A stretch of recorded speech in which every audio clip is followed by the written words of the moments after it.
مشرکین جو ہیں وہ اس بات کو قبول کرنا جو ہے وہ ان کے لیے بہت مشکل تھا۔ تو بہرحال توحید اور ان کا جو شرک ہے، تو اس کی تردید جو ہے اس کے بہت سارے موضوعات ہمیں ملیں گے۔ اسی طرح سے رسالت کا انہوں نے انکار کیا مشرکین مکہ نے۔ اب جیسا کہ تذکرہ ہوا، مکہ مدینہ میں جب گئے تو وہاں پر رسالت یا نبوت وغیرہ اس طرح کے جتنے بھی معاملات ہیں ان سے تو اہل کتاب جو ہیں وہ واقف تھے، لیکن مکہ میں انہوں نے رسالت کا سرے سے انکار ہی کر دیا کہ اللہ نے رسول کیسے بھیج دیا۔ اللہ نے اگر رسول بھیجنا تھا تو ہمیں کچھ ایسی نشانیاں بھی ملتی جو آگے جا کر ہمیں پتہ چلتی رہیں گی کہ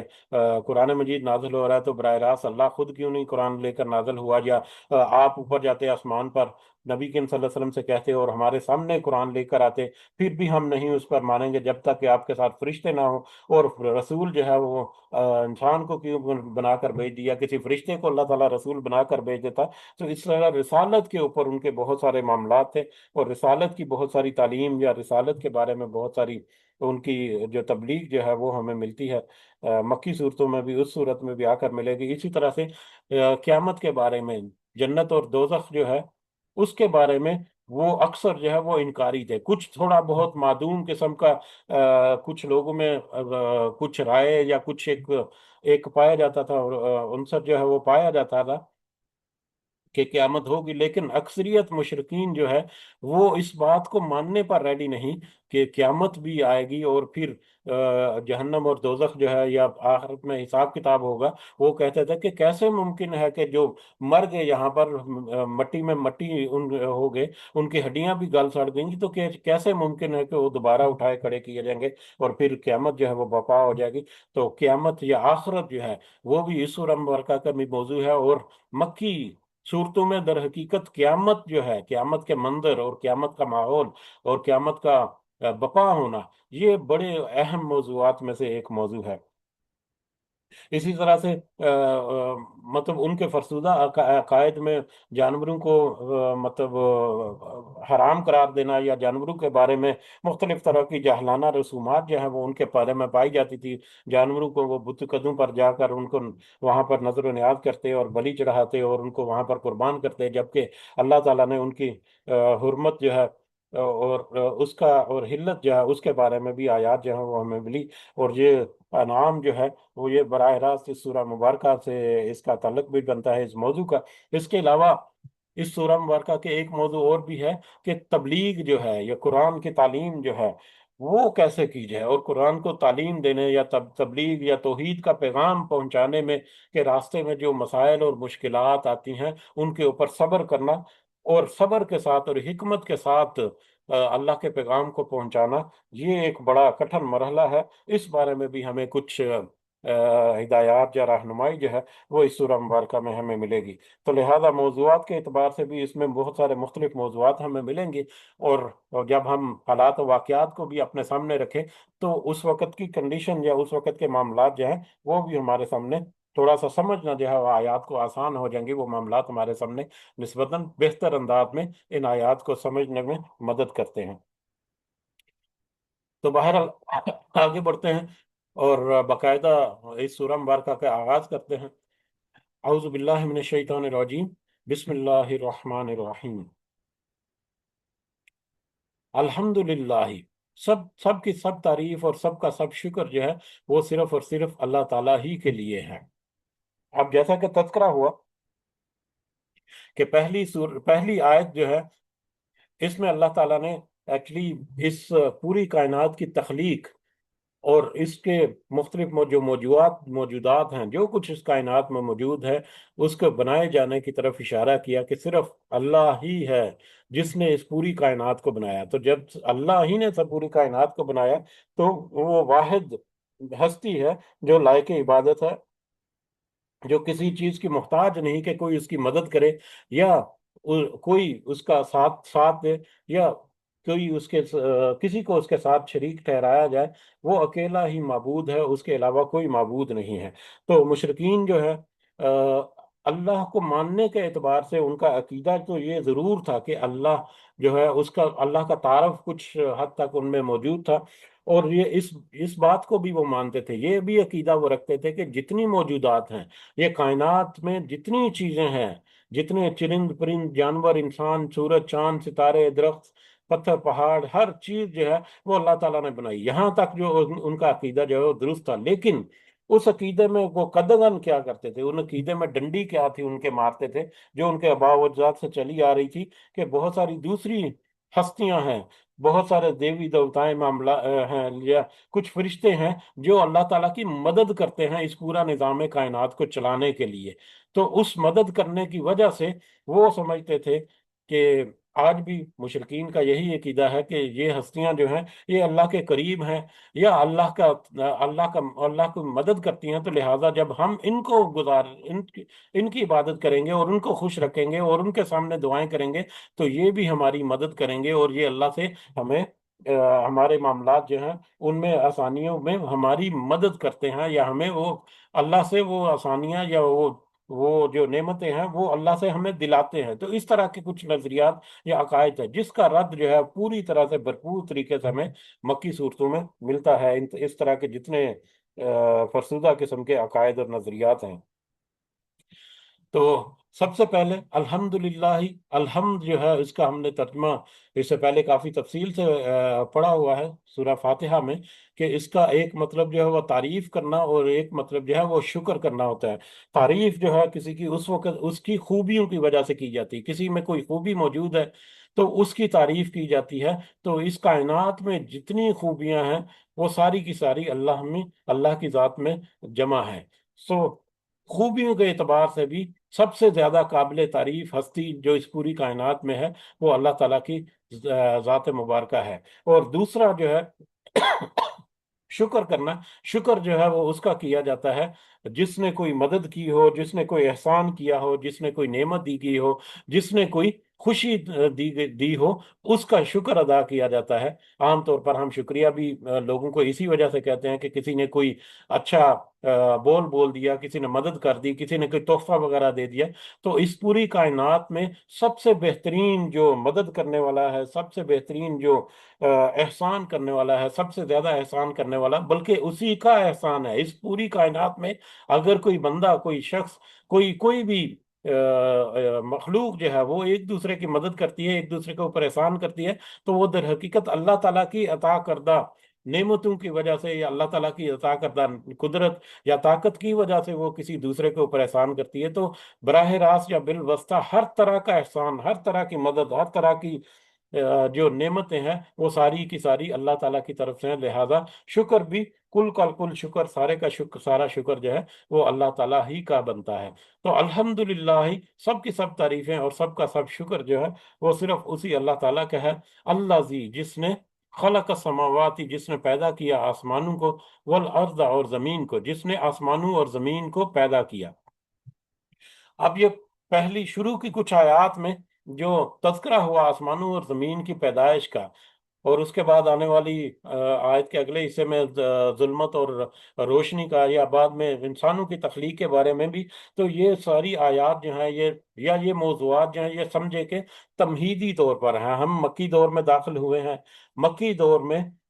یہ مصحف کی ترکیب کے اعتبار سے ہم جب بات کر رہے ہیں تو مکی دور کی جو صورتیں ہیں ان میں کائنات کیسے بنی، زمین اور آسمان جو ہیں وہ کیسے، یہ نظام جو ہے وہ قائم ہے، اس میں مختلف چیزیں جو ہیں وہ کس طرح سے ان کے آپس میں تعلق کیا ہے، اور پھر یہ چیزیں یہ پوری کائنات جو ہے وہ کس طرح سے فنا ہو جائے گی، کب کس طرح سے قیامت برپا ہوگی، اور قیامت کا منظر ہولناک کیسا ہوگا، اور پھر قیامت میں کے بعد پھر لوگوں کے ساتھ کس طرح سے معاملات ہوں گے۔ تو یہ بہت سارے موضوعات جو ہیں بڑی ڈیٹیل کے ساتھ آئیں گے، بڑی ڈیٹیل کے ساتھ آئیں گے۔ تو گویا کہ سمری فارم ہمارے سامنے آ رہی ہے کہ اللہ تعالیٰ نے انڈیکیٹ کر دیا ہمیں، جیسے ہی مصحف کی ترتیب کے اعتبار سے ہم چلیں اگر، تو پہلی مکی سورہ جو ہے بڑی اس میں کہ یہ پوری کائنات جو ہے یہ تو اللہ تعالیٰ نے تخلیق کی۔ تو اس کی تفصیل جو ہے وہ بہت ساری آیات میں بڑی تفصیلی ہے، لہذا ہم اس کی تفصیل جو ہے اس کو بعد میں ہی چھوڑتے ہیں، کیونکہ جب ان آیات کے ریفرنس سے ہم اس کی مزید تفصیل دیکھیں گے تو ہم ان کو زیادہ اچھے انداز سے بھی سمجھ لگ سکیں گے، اور ہمارے پاس وقت بھی مناسب ہوگا اس وقت کہ ہم تھوڑا سا ڈیٹیل میں جا کر ہم دیکھیں کہ کس طرح سے اللہ تعالیٰ نے آسمانوں اور زمین کو بنایا، اور اس طرح کی آیات جو ہیں ان کے نزول کا مقصد کیا ہے، اور ہمیں اس سے کیا چیزیں جو ہے وہ ملتی ہیں جو ہمارے لیے قابل غور ہیں، جن کے اوپر غور کریں تو ہم اللہ کا تعارف جو ہے بخوبی حاصل کر سکتے ہیں۔ تو لہٰذا یہاں پر صرف مختصر انداز میں اللہ تعالیٰ نے سمری کے طور پر پیش کیا، یا ہم جہاں پر سمری کے طور پر ہی ہم دیکھتے ہیں کہ کل تعریف اور شکر جو ہے وہ اس ذات باری تعالیٰ کا ہے جس نے پیدا کیا آسمانوں کو اور زمین کو، وَجَعَلَ الظُّلُمَاتِ وَالنُّورَ، اور جس نے بنایا تاریکیوں کو اور روشنی کو، جس نے تاریکیوں اور روشنی کو بنایا۔ روشنی، نور جو ہے وہ ایک واحد تخلیق ہے اللہ تعالیٰ کی، اور اس پوری کائنات میں ہر طرف تاریکیاں ہی تاریکیاں پھیلی ہوئی ہیں، اور وہ ایک نور جو ہے یا ایک روشنی کی کرن جو ہے ان تاریکیوں کو ختم کر دیتی ہے، مٹا دیتی ہے۔ تو یہ بہت ساری اس کی لغوی معنوں میں بھی بہت ساری اس کی تفصیل ہمیں ملے گی، اور اصطلاحی معنوں میں بھی ہمیں بہت سی تفصیل اپنی آئندہ آنے والی آیات یا آئندہ آنے والی صورتوں میں ملے گی۔ تو بہرحال اسی لیے اللہ تعالیٰ نے ظلمت تاریکیوں کو جمع کے صیغے سے اور نور کو، روشنی کو واحد کے صیغے سے یہاں پر تذکرہ کیا۔ تو بہرحال وہی ذات باری ہے جس نے تاریکیوں اور روشنی کو بھی پیدا کیا، بنایا۔ ثم الذین کفروا، پھر بھی وہ لوگ جن سب نے کفر کیا، بربہم یعدلون، وہ اپنے رب کے ساتھ دوسری چیزوں کو برابر قرار دیتے ہیں۔ پھر بھی، اس کے باوجود، جبکہ اس پوری کائنات کو، اس نے پوری تاریکیوں اور روشنی کو اللہ تعالیٰ نے تخلیق کیا، سارے کا سارا شکر اور ساری کی ساری تعریف تو اسی اللہ کی ہونی چاہیے تھی، اسی ایک واحد معبود جو ہے اس کی ہونی چاہیے تھی، لیکن یہ سارا کچھ جو ہے وہ ماننے کے باوجود، جیسا تذکرہ ہوا، وہ مانتے تھے کہ یہ سارا کچھ اللہ نے پیدا کیا ہے، اللہ ہی خالق ہے اس پوری کائنات کا، اس سارا کچھ جاننے کے باوجود بھی وہ کفر کرنے والے لوگ جو ہیں وہ کچھ دوسری چیزوں کو اپنے رب کے برابر قرار دیتے ہیں، کچھ دوسری چیزوں کو اپنے رب کے برابر قرار دیتے ہیں۔ اور یہ مشرکین مکہ کا یہ عقیدہ جو ہے، یہ اس قدر سٹرونگ انہوں نے بنایا ہوا تھا کہ اس کو چھوڑنے کے لیے وہ ریڈی نہیں تھے، اور اس عقیدے کو چھوڑنے کی ضد کے چکر میں آ کر انہوں نے نبی کریم صلی اللہ علیہ وسلم اور مسلمانوں کے خلاف اس قدر اقدامات کیا اور اس قدر مخالفت کی کہ اس کی مثالیں جو ہیں وہ نہیں ملتی۔ بہر اس اب یہ اتنا بڑا ہے، شرک جو ہے وہ اتنا بڑا ظلم ہے، یا اتنی بڑی زیادتی ہے جو انسان جو ہے وہ اللہ کی ذات کے بارے میں کرتا ہے، لیکن اللہ تعالیٰ، ہم نے کچھ عرصہ پہلے ایک روایت دیکھی تھی کہ اللہ تعالیٰ کی رحمت نے اللہ تعالیٰ کے غضب کو ڈھانپ رکھا ہے، جس کی وجہ سے اس کا غضب ہمیں نظر نہیں آتا، اور ہم پے در پے نافرمانیاں کرتے جا رہے ہیں، پے در پے ہم اللہ تعالیٰ کی مطلب جو احکامات ہیں ان کو ہم پامال کرتے ہیں اور اپنی منمانی کرتے ہیں، جبکہ اللہ کا غضب جو ہے وہ اس قدر ہے کہ اگر وہ ظاہر ہو جائے تو اس کا کوئی روک نہ سکے، لیکن اللہ تعالیٰ کی رحمت نے اس کو روکا ہوا ہے، اس کے غضب کو نظر آنے میں۔ بخاری اور مسلم کی ایک اور روایت جو ہمیں ملتی ہے، صحیح، یہ حضرت ابو موسیٰ اشعری رضی اللہ تعالیٰ عنہ سے ہے کہ رسول اللہ صلی اللہ علیہ وسلم نے فرمایا، اذیت کو بات سن کر صبر کرنے والا، اذیت کی بات کو سن کر صبر کرنے والا اللہ سے زیادہ کوئی نہیں ہے۔ لوگ اس کے لیے بیٹا بناتے ہیں، اور پھر بھی وہ ان کو عافیت سے رکھتا ہے اور ان کو رزق دیتا رہتا ہے۔ یعنی اللہ تعالیٰ کی رحمت نے اس طرح سے اس کے غضب کو ڈھانپا ہوا ہے کہ اذیت کی بات کو، یعنی اللہ تعالیٰ کو اذیت پہنچانے کے مترادف ہے کہ کوئی اللہ کے ساتھ، اللہ کی ذات میں، اس کی صفات میں، یا کسی بھی طریقے سے اللہ کے ساتھ کسی کو بھی شریک ٹھہرائے تو یہ گویا کہ اللہ تعالیٰ کو اذیت دینے کے مترادف ہے۔ اور اللہ تعالیٰ اذیت سن کر صبر کرنے والوں میں سے سب سے بڑا ہے، اس کے باوجود، اس قدر بڑی نافرمانیوں کے باوجود اللہ تعالیٰ نے ان کو بے شمار رزق اور انعامات اور فضل و کرم جو ہے وہ کیا ہوا ہے ہمارے اوپر بھی، اور مشرکین جو ہے ہمیں بھی اس میں شامل رکھنا چاہیے اپنے آپ کو، اپنے گریبانوں میں جھانکنے کے لیے، اپنا احتساب کرنے کے لیے کہ ہم جو ہے وہ کس کس انداز میں اللہ تعالیٰ کی نافرمانی کرتے ہیں، ناشکری کرتے ہیں، جبکہ اللہ تعالیٰ نے ہمیں بے شمار رزق اور انعامات دیے ہوئے ہیں۔